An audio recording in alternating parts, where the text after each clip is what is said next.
Olá, sejam todos bem-vindos. Neste momento, nós iremos ao comentário 76 de Emmanuel ao Evangelho segundo Mateus. É São Mateus, capítulo 5 e o versículo 22. Este é um versículo em que traz-nos uma luz espiritual bastante elevada para compreendermos o sentido verdadeiro do que é ser um cristão e permitir que a luz brilhe neste mundo. Emmanuel dá o título deste comentário 76 de Verbo Nosso. Este versículo, ele traz-nos uma orientação espiritual bastante peculiar, envolvendo a questão das palavras, aquilo que nós falamos, e as consequências que elas podem trazer. O versículo é o seguinte, né? Mateus 5, 22. Vamos ler ele aqui. Eu, porém, vos digo que todo aquele que se encoleriza com seu irmão estará sujeito a julgamento. Mateus 5, 22. Este versículo que Emmanuel está usando uma parte do versículo. Né? O versículo todo é este, né? Mas eu lhe digo que qualquer que se irá contra seu irmão estará sujeito a julgamento também. Qualquer que disser a seu irmão raca será levado ao tribunal. E qualquer que disser louco corre o risco de ir para o fogo do inferno. Como aqui nós vamos estar trazendo interpretações literais, vamos nos ater a essa parte que foi justamente separada por Emmanuel quando faz este comentário, que vem tratar da questão do que falamos e como devemos nos pautarmos pelos ensinos de Jesus Cristo. Há um versículo que encontra-se na Epístola de Tiago, no capítulo 3, e o versículo 2, que nos diz o seguinte: todos tropeçamos de muitas maneiras. Se alguém não tropeça no falar, tal homem é perfeito, sendo também capaz de dominar todo o seu corpo. E na sequência, Tiago apresenta a questão de que a pessoa coloca freios no cavalo e domina. Um grande navio é colocado um pequeno leme e o domina, dando a direção para onde deseja ir, mas a língua não tem freios, a língua não tem domínios. Quando ele apresenta em todo o capítulo 3. Então, quando ele nos diz aqui que se nós conseguíssemos dominar a língua, seríamos perfeitos. Tal homem é perfeito, como nos diz Tiago, se tão somente dominasse a língua. Então, podemos dizer que a língua é como se fosse uma espada de dois gumes. Né? Ela tanto corta como ela pode servir para o bem, né? Tanto para o mal como para o bem.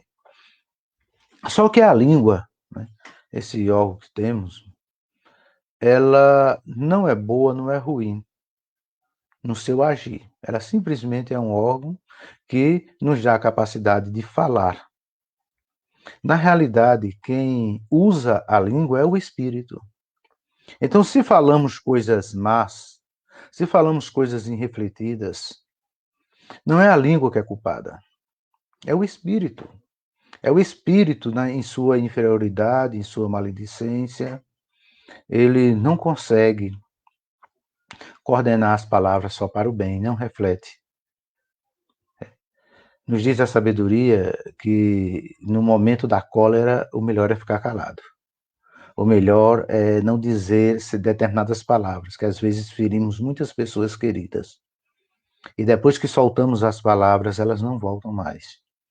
Então, na realidade, o falar é importantíssimo sob um controle ético e, sobretudo, sob um controle cristão, nós precisamos dominar o falar.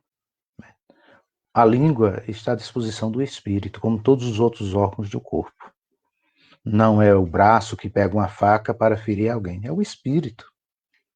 É porque o espírito é mau. É porque o espírito ainda é muito inferiorizado. Então, isso que acontece com a língua. E no capítulo 3 de Tiago, ele mostra que uma pequena fagulha pode incendiar uma grande floresta. É muitas vezes o que acontece, né?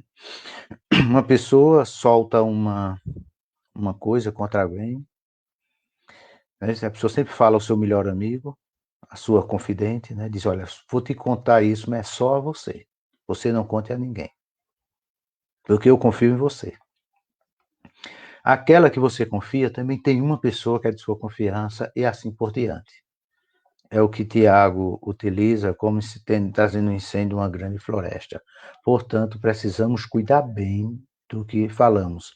É nisso que o querido Emmanuel nos apresenta a questão do verbo nosso. E continua aqui o nosso querido Emmanuel.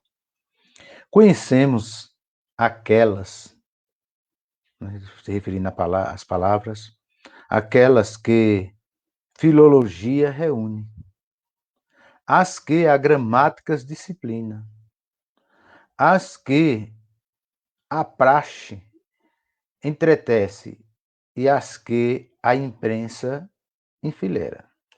Então, as palavras, elas saem de todas as maneiras, são as narrativas, né? Hoje está muito em moda essa questão de fake news e assim por diante. Mas o que é que você está falando? Eu refletindo pessoalmente, o que é que eu estou falando? O que é que eu estou apresentando de minha parte? O meu espírito está refletindo naquilo que é preciso apresentar para os outros? Portanto, a serenidade e a ética, sobretudo, é importantíssimo em nossos dias, como também em todos os tempos, né? Então, quando Emmanuel fala do verbo nosso, né, é aquilo que ele nos traz para termos uma tremenda responsabilidade com o que nós falamos, porque podemos trazer mal a muitas pessoas. Palavras, nos diz Emmanuel, são agentes na construção de todos os edifícios da vida. Lancemo-las na direção dos outros, com o equilíbrio e a tolerância com que desejamos venham elas até nós. Na expressão do Cristo, quando ele diz, né, que você deve fazer ao outro aquilo que espera que façam a você. Então é necessário medirmos muito bem as palavras, né? Eu gostaria muito de as controlar, mas ainda estou muito longe disto. E geralmente pegam muitas pessoas irrefletidas. Se você que está me ouvindo neste momento, você consegue dominar as palavras e falar só aquilo que realmente vem trazer leveza, vem enaltecer os exemplos cristãos e vem beneficiar sempre aos outros, mesmo aqueles que quando estão errados você usa de misericórdia, então parabéns. Mas precisamos trilhar para alcançar estes alvos. E concluindo, nosso querido irmão Emmanuel nos diz, e sempre que a irritação nos visite, guardemo-nos em silêncio, de vez que a cólera e a tempestade magnética no mundo da alma, e qualquer palavra que arremessamos no momento da cólera é semelhante ao raio fulminatório, que ninguém sabe onde vai cair. Portanto, querido irmão, vamos orar uns pelos outros e vamos buscar serenidade para que possamos tão somente soltarmos palavras de esperança, de ânimo, de perdão, de misericórdia, que possa assim enaltecer o nosso guia e modelo Jesus Cristo. Uma boa noite a todos e que a paz de Jesus encha o nosso ser.